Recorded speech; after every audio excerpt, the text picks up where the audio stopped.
Friends, अभी हम आए हैं नालंदा यूनिवर्सिटी। यहाँ पे जो है वो हम देख लेते हैं और हमें यहाँ पे अभी पहले गाइड थोड़ा इन्फॉर्मेशन बता रहे हैं, तो वो भी सुन लेते हैं। चलो।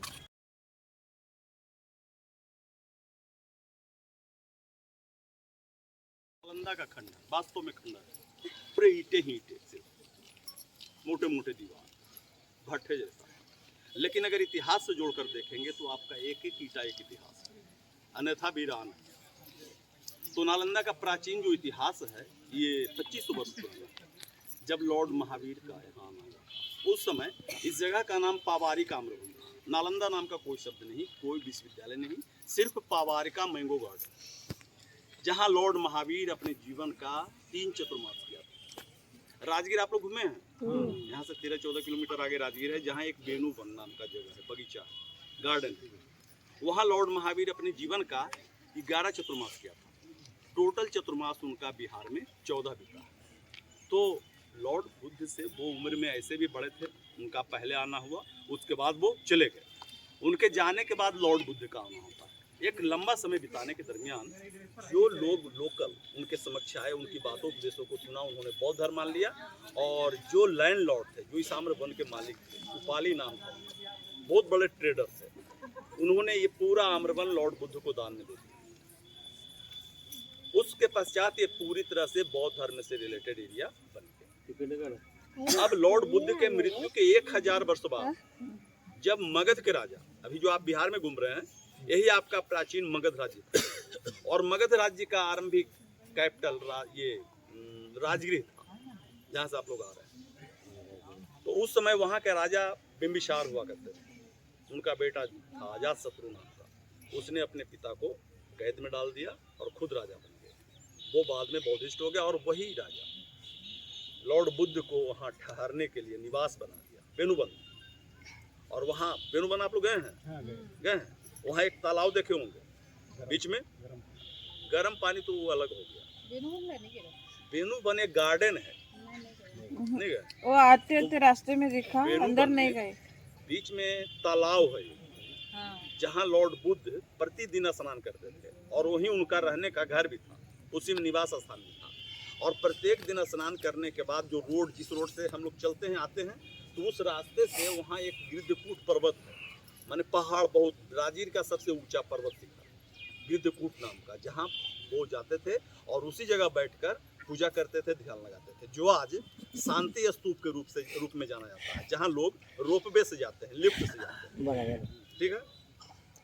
अब लॉर्ड बुद्ध के मृत्यु के 1000 वर्ष बाद जब मगध के राजा कुमार गुप्त फर्स्ट, अब हम लोग आ गए एडी में, माने ईस्वी सन, बुद्ध के मृत्यु के बाद, और गुप्ता डायनेस्टी है, तो गुप्त वंश के पहला राजा, ये राजा था, उसका नाम था कुमार गुप्त फर्स्ट, जिससे उपाधि मिला था विक्रमादित्य। उसके पिता का नाम था चंद्रगुप्त द्वितीय, यानी विक्रमादित्य के नाम से बहुत जाना जाता था इतिहास में। तो उसी का पुत्र है कुमार गुप्त फर्स्ट, जिसने नालंदा विश्वविद्यालय को सेटअप किया था आज से 1600 वर्ष पहले, यानी 413 AD। उसके बाद दूसरा कंस्ट्रक्शन कन्नौज के राजा हर्षवर्धन हुए, तीसरा देवपाल। 3 राजाओं द्वारा बनाए जाने के कारण इसका हाइट हो गया 45 फीट। लेकिन 12वीं सदी में तुर्की आक्रमणकारी बख्तियार खिलजी इसको पूरी तरह से नष्ट किया, आग लगाई। कहा जाता है कि बख्तियार खिलजी जब आग लगाई थी, उस समय नालंदा विश्वविद्यालय में 3 वर्ल्ड फेमस लाइब्रेरी, जिसका नाम था रत्न सागर, रत्न दधी और रत्न रंजन। रत्न सागर नाम का जो लाइब्रेरी था वो 9 मंजिला इमारत, किताबों की संख्या वहाँ लगभग 9 करोड़ है। उस समय आपके यहाँ इंडिया में पेपर नहीं आया है, लिखने पढ़ने का काम ताम्रपत्र, भोजपत्र, ताड़ के पत्ते पे होते थे। तो जब आग लगी, नालंदा विश्वविद्यालय कंटिन्यू 6 महीना जलता रहा। उसके बाद सारे के सारे मिट्टी का टीला बन गया। विश्वविद्यालय कहाँ गया किसी को पता नहीं। इसकी खुदाई 19वीं सदी में एक ब्रिटिश आर्कोलॉजिस्ट थे जिसका नाम था लॉर्ड केनिंघम, उन्हीं के डायरेक्शन में इसकी खुदाई 1915 to 37। उसके बाद ये हमारे सामने आया। ह्वेनसांग के बारे में आप सभी ने उसको अपनी डायरी पे लिख लिया, और वो डायरी हमारा इतिहास। उसने लिखा कि उस समय इसका एरिया 10 किलोमीटर लंबा, 5 किलोमीटर चौड़ा। पढ़ने वाले विद्यार्थियों की संख्या 10,000, 1500 टीचर। लेकिन अभी जो खुदाई है मात्र 1 स्क्वायर किलोमीटर, अभी 9 किलोमीटर लंबा, 4 किलोमीटर चौड़ा बाकी है, जिसपे कई गाँव बसा है। कृषि कार्य हो रहा है, इसमें गवर्नमेंट अलाउ नहीं किया है खुदाई का। हम जो देखेंगे मात्र 1 स्क्वायर किलोमीटर एरिया की, तो हम लोग उसी एरिया में, ये 1 स्क्वायर वाले हिस्से में तो खुदाई से पहले सारा का सारा मिट्टी का पहाड़ था, जो इस रूप में समतल बनाया गया है, मिट्टी को लेवल में ला। ओरिजिनल गेट का एविडेंस नहीं मिला है जहां से हम लोग एंट्री करने जा रहे हैं। खुदाई में वो कनेक्टेड दीवार था जिससे कटाई करके रास्ता निकाला, लेकिन इतिहास बतलाता है कि उस समय ये विश्वविद्यालय के चारों दिशाओं में एक एक गेट और प्रत्येक गेट पर एक एक द्वार पंडित, जैसे आज सिक्योरिटी गार्ड होता है। तो वो सिक्योरिटी गार्ड इतने स्कॉलर विद्वान होते थे कि जो भी स्टूडेंट एडमिशन के लिए आए उनका एंट्रेंस टेस्ट गेट पर बोल लेते थे। 10 क्वेश्चन पूछे गए, 3 का जो जवाब दिया उसी का एडमिशन हुआ, अन्यथा एंट्री नहीं होती थी। तो वैसे स्टूडेंट में हुए संग 2 टाइम्स फेलिंग, 3rd टाइम ही बस। तो इतिहास आपको ये भी कहता है कि एंट्रेंस टेस्ट का आरंभिक दौर जो सबसे पहले पूरी दुनिया में शुरू हुआ है नालंदा, जिसका फॉलोवर है। इस्टेब्लिशमेंट के आधार पे कहा गया दुनिया का पहला यूनिवर्सिटी जो भारत में सेटअप हुआ था उसका नाम था तक्षशिला यूनिवर्सिटी। जब भारत बटा वो चला गया पाकिस्तान में। ये दूसरा इस्टेब्लिशमेंट। तीसरा विक्रमशिला विश्वविद्यालय भागलपुर। लेकिन एरिया और रेसिडेंशियल यूनिवर्सिटी की जब बात आएगी तो दुनिया का सबसे पहला और सबसे बड़ा ये हो जाएगा। यहाँ का कॉमन लैंग्वेज संस्कृत, पाली नहीं। बौद्ध धर्म का जो मेन लैंग्वेज होता है वो पाली होता है।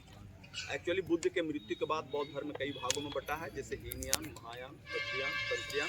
तो नालंदा विश्वविद्यालय सेंटर था महायान वाला। तो महायान वालों ने संस्कृत को कॉमन लैंग्वेज बनाया। विषय सही पढ़ा जाता है, जैसे मेन सब्जेक्ट था बौद्धिस्ट, लेकिन इसके अलावा Veda, Purana, Upanishad, art, science, philosophy, mathematics, art and architecture, graphic, you can't say नहीं सब्जेक्ट नहीं। लेकिन विक्रमशिला विश्वविद्यालय जो भागलपुर में था वहाँ के लोग हीनयान वाले थे, इसलिए वहाँ का मेन लैंग्वेज हो गया पाली। एक अंतर भी है, हीनयान वाले मूर्ति पूजक नहीं होते हैं, बुद्ध की प्रतिमा नहीं बनाते, लेकिन महायान वाले मूर्ति पूजक भी हो गए। मूर्ति कला एक सब्जेक्ट के रूप में पढ़ाई जाती थी और उनकी लोग पूजा भी करते। यही दोनों में था। अब हम लोग चलेंगे और जो सामग्री मिली उसके आधार पर आर्कियोलॉजी दो भाग में। एक भाग को मोनास्ट्री कहा, दूसरे भाग को चैत्य। मोनास्ट्री का मतलब होता है जहाँ विद्यार्थी रहते पढ़ते। तो हम लोग मोनास्ट्री में इस तरह से एक मोनास्ट्री में से छोटे छोटे 30 कमरे चारों तरफ, एक रूम एक विद्यार्थी। अगर उस समय 10,000 विद्यार्थी हैं तो समझिए कि 10,000 कमरे ऐसे और 1500 टीचर के लिए। लेकिन खुदाई क्या है 10%, इसलिए अभी 11 मोनास्ट्री और 6 चैत्य। जैसे इतिहास बतलाता है कि विश्वविद्यालय को 3 राजाओं ने बनाया, आर्कियोलॉजी प्रूव कर रहा है। वो जो आप डॉन देख रहे हैं, डॉन का मतलब हो गया आपका पहला राजा कुमारगुप्त, तो उसका हाइट था 15 फीट, आर्कियोलॉजी 5 फीट दिखा रहा है। इसका मतलब ग्राउंड लेवल 10 फीट और नीचे चलेगा। हम लोग हर्षवर्धन के पीरियड में दूसरा राजा हर्षवर्धन पहले वाले को ढक दिया और यहाँ से 15 फीट ऊंचाई बढ़ा। अब इसको ढक दिया तीसरा राजा देवपाल, और वो जो दीवार का टॉप देख रहे हैं वहां से एक और चलेगा 15 फीट। जब बख्तियार खिलजी का आक्रमण हुआ, ऊपर का हिस्सा था जो पूरी तरह से डैमेज। तो रूम के आगे बरामदा से आगे कह दिया आंगन, घर का जो आंगन होता था वही उनकी पढ़ाई। तो जो लोग जहाँ रहेंगे वही अपने आंगन का यूज करेंगे क्लासरूम। ऐसा नहीं कि दूसरा मोनास्ट्री यहाँ आएगा और यहाँ वाले कहीं और, मतलब all are separate from each other. अब हम लोग चल रहे हैं देखने इसका दूसरा एरिया चैत्य, मतलब मंदिरों का हिस्सा। अभी जो हम खड़े हैं तो कह सकते हैं कि पहले वाले की छत पे, जिसको दूसरे ने ग्राउंड लेवल बना दिया, उसी तरह से तीसरे वाले ने दूसरे के छत। क्लियर हो गया?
दीवार में एक होल सा बना हुआ, एक होल होगा जिसमें वो कुंडी डालते थे, माने कि लॉक करने का ऐसा। और वो दीवार में जो आले बने हैं वहाँ पे वो लोग मसाल लगते थे लाइट के लिए, रात में लाइट वो लोग मसाल से करते थे। तो इसी पैटर्न पे बना हुआ सारा एविडेंस आपको मिलेगा। अब हम लोग चलेंगे, देखेंगे इनका क्लासरूम, जाएंगे पढ़ाई होगी।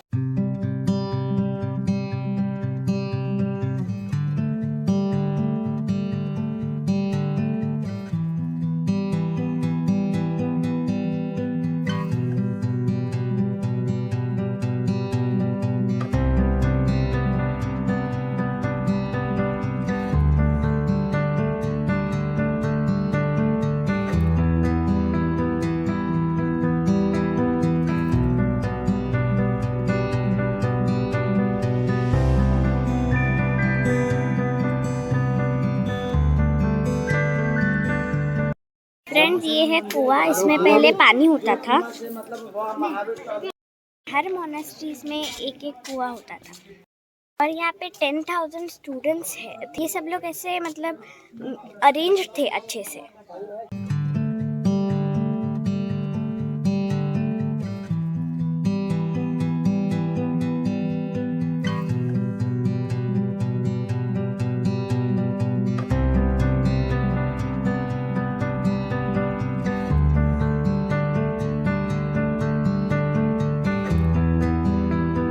अभी हम आए हैं बोध गया और यहाँ पे हम अभी ग्रेट बुद्धा स्टैचू देखने वाले हैं। तो चलो देखते हैं।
फ्रेंड्स, अभी हम आए हैं विश्व शांति स्तूपा।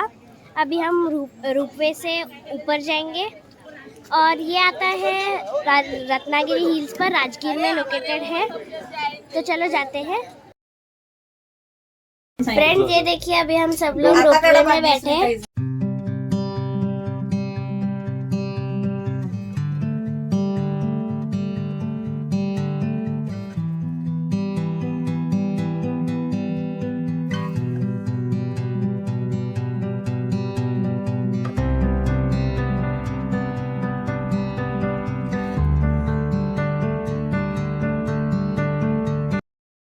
ये देखिए अभी हम रोपवे से उतर गए हैं और यहाँ पे अभी हम अंदर जाने वाले हैं इधर।